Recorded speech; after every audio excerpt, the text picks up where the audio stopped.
Okay guys, we're getting ready. I'm digging out the guns and I'm going to clean them.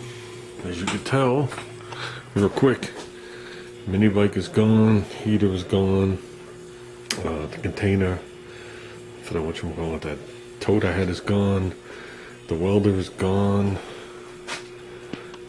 the hood is gone.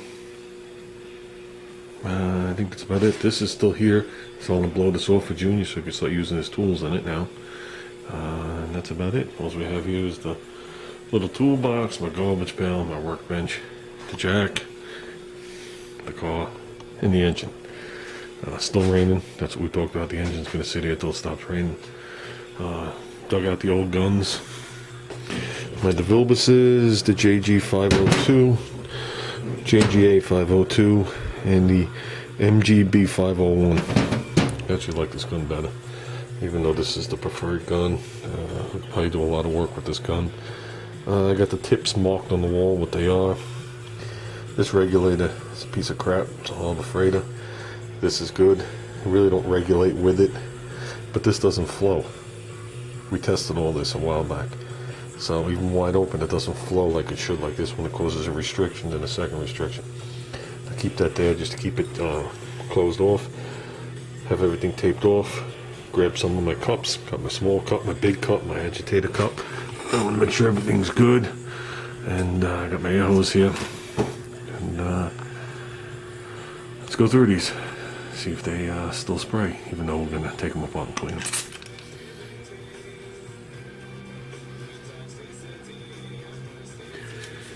Okay, according to this, we're approximately 53 pounds. Watch when I pull the trigger. A little over 40.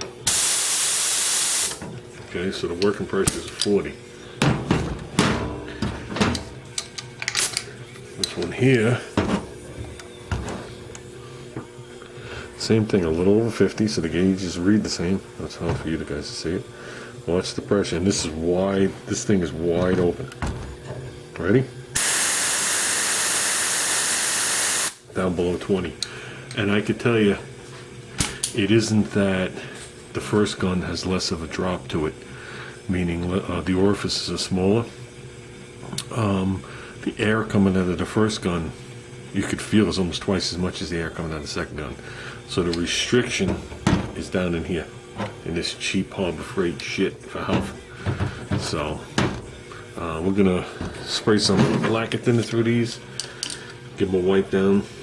As you guys know, I'm very anal on the insides of my guns, but the outsides always look like every paint job I've ever done stays on them. You can actually, if you look at that, you can see that's exactly how my finger sat, and I had paint on my finger. Obviously satin black. So I'm not one of these guys. I have big hands. I'm a finger jobber just like this. I plan on doing this car a little more freestyle like I used to do it back in the old days. Not so regimented, straight lines, long walks. I'm going to try and do it the way I was comfortable doing it. Okay, so it's nice to know the guns work. So as you spray the guns, that wasn't nice. You could feel the suction up through here, so we're good. We'll put some cleaner through these. And now I want to take a look at the cups. More like this agitator cup. We're going to screw this thing on and see what happens. Truth to it, you guys, this is probably going to be the gun we're doing most of the work with. Like I said, it's the MGB 501. Okay, this was a brand new piece when I started with it, when we worked on the wagon. So,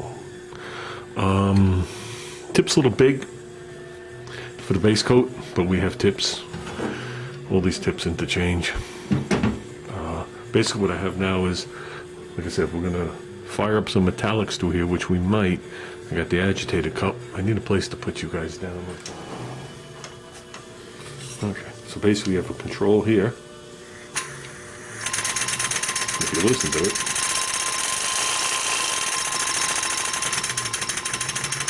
That's the agitator. Let's open it up, take a peek. See what's really going on here.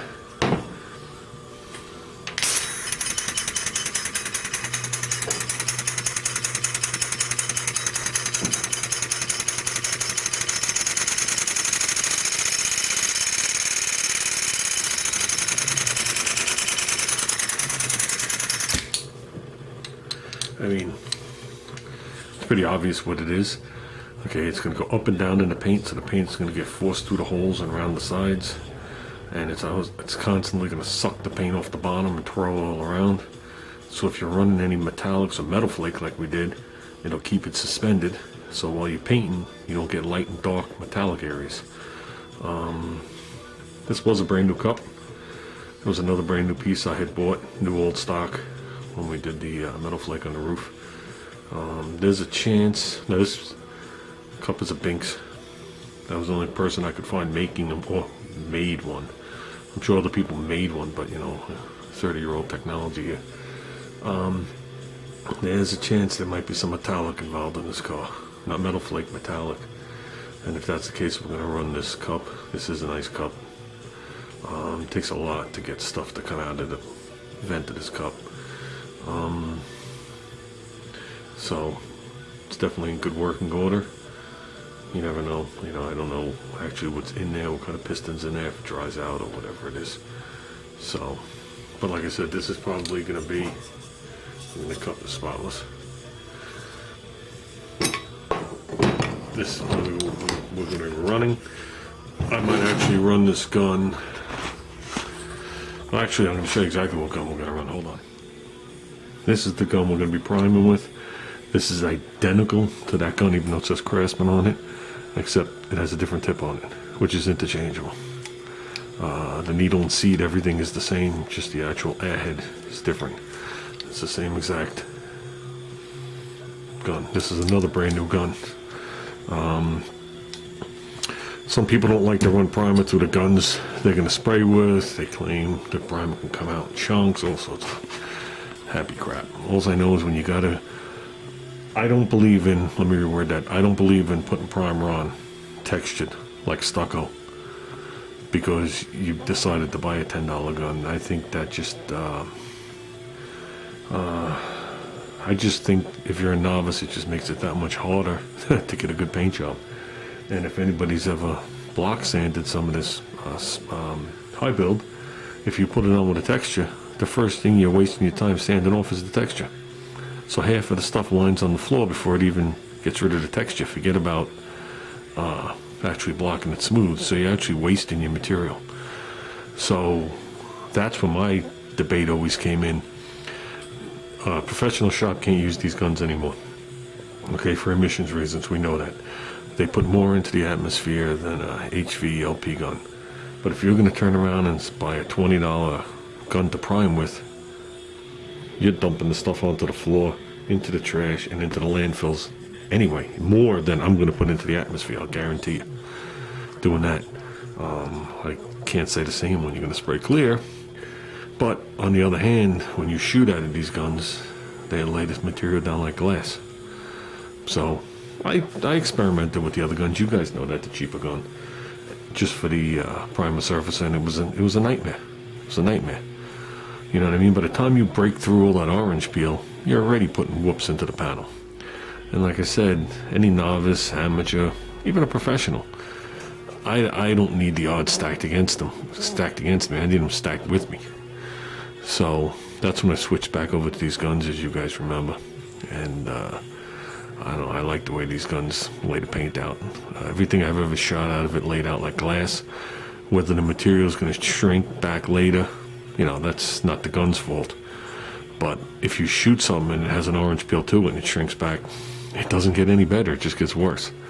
Rather than shoot something like glass and have it shrink back a little bit and it looks like a factory finish if you don't obviously sand it and wheel it. So, yeah, so we're going to be doing etch and high build with this with different tips. So I got the stuff marked on what tips I have. I know I have 1.3, I think 1.8, a 2.2, and then I got a 2.0 tip, a 1.3 tip, a 1.8 tip to choose from. I got a couple of guns in my drawer. I got these. This is the same as the 5.02. That's more of like a touch-up gun, like do jams or small detail work. Well, that's a Binks. I'm not a Binks guy. That's some other kind of touch-up gun. This is a genuine Schutz gun.